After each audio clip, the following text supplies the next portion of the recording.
Alright, there's my Ace 3000 chassis. It's got some lead, a lot of lead actually,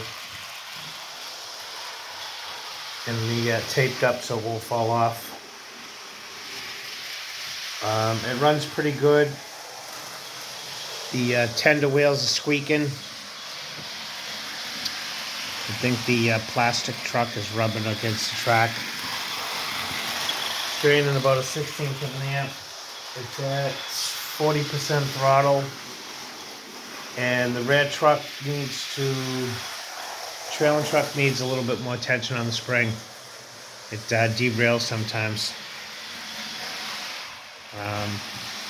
This thing absolutely flies though.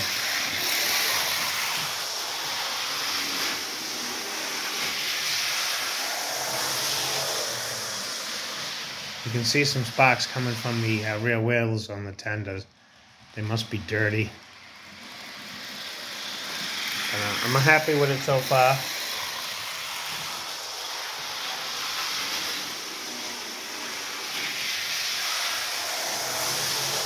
Yeah, you can see them sparking. That's actually why I kept the light off in here to see it. The slow speed's all right. I'm gonna change that motor. That motor that's in there is way too fast.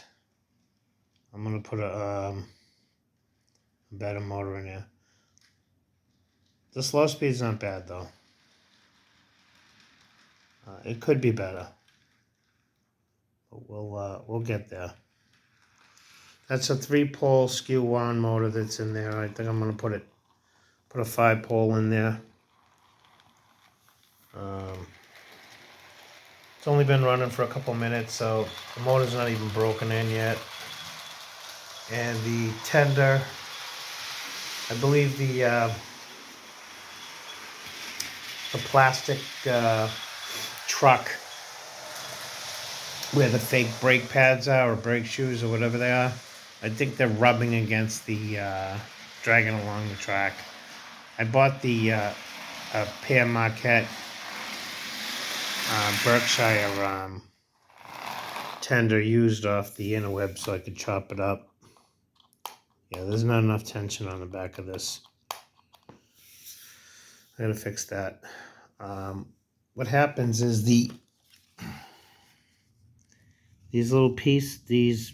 trucks wear in the wheel, the groove where the pin that the axle sits in, the plastic wears, and then this little fake brake pad or wherever it is, where my thumb is, actually scrapes the track, makes that squeaking noise. So you gotta kind of shave it down with a razor blade. That's what happens when you're dealing with stuff that was built 40, 50 years ago, so I'm not really concerned with it right now. I'll fix it later. The speed's not bad.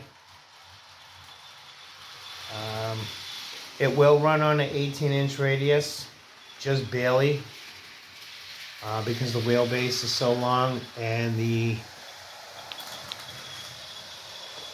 that wheelbase is longer than well, let's see. Yeah, it's about as long as a Berkshire wheelbase, maybe even longer from this driving wheel to that driving wheel. It's pretty long because they're spread out, so it barely fits on an 18-inch, but it will run. I'm not going to run it on 18s anyway. I just like to make sure that it will. It's still got the original factory traction tires that are all dried out on the rims, so they have to be changed. The engine itself is very, very quiet.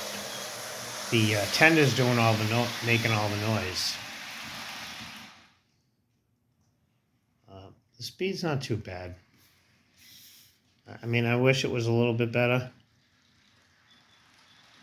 but I gotta iron out the kinks.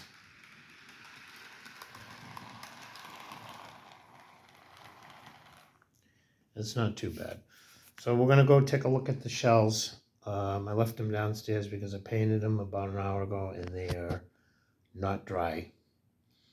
I primed them and I painted them with gloss black for now,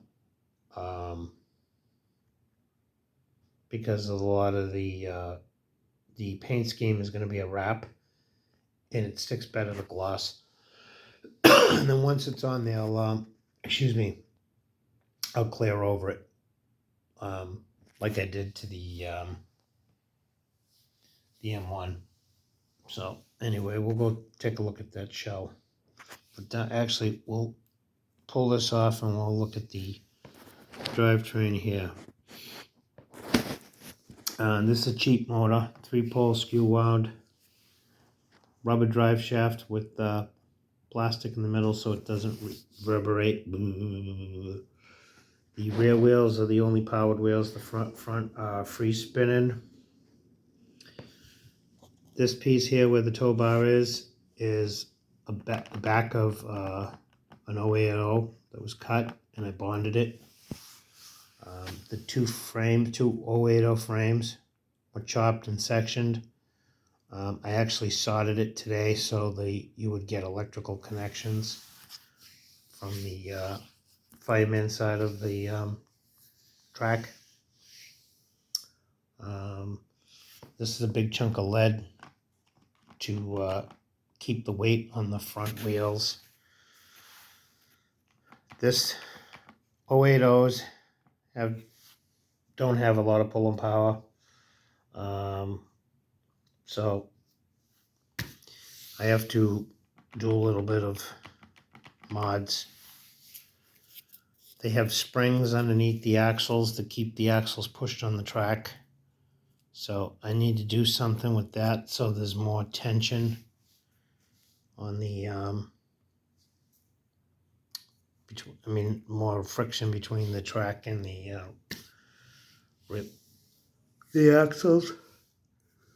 So it's a work in progress, but it does run pretty good. Slow speeds aren't too bad.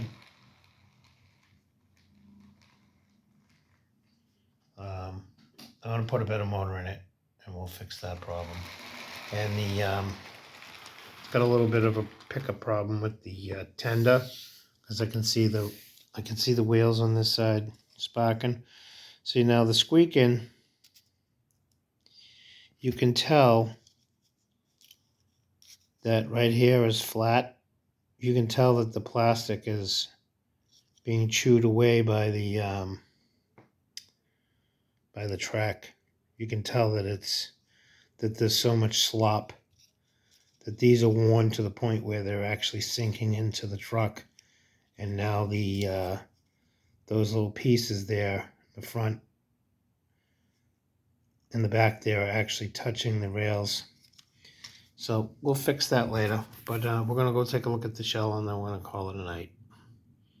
Just give me a minute. All right, so what we got here, we gotta be really careful because the paint's not dry. That's the shell. As you can see, I added the whole front, bottom piece, the valence. I added the pieces in the back.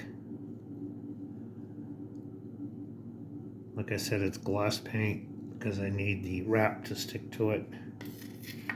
Doesn't have to be perfect because I'm covering it. The only thing I'm not covering is the roof. So I do kind of have to make sure the roof doesn't get jacked up. Now this is the shell for the tender. It's got the same thing. I actually glued a coupling in there just to see if it would get the right height. The fan's got to go back in there. So I'll have to do a little bit of wet sanding on this, maybe get the fingerprints out of it. But like I said, I'm covering it, so it doesn't really matter. But this is how it looks. Let's see here if we can do this with.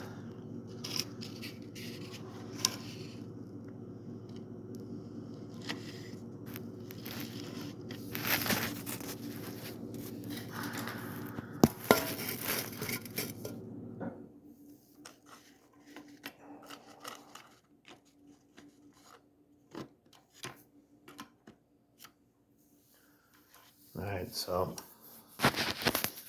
that's the locomotive itself with the shell on it.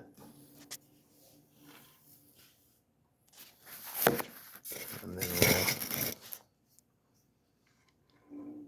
stick the tender on.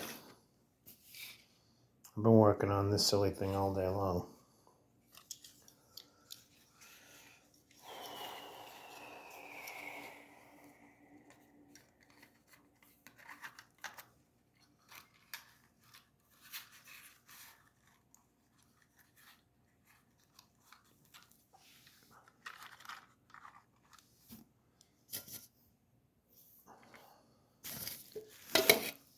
And that's the tender.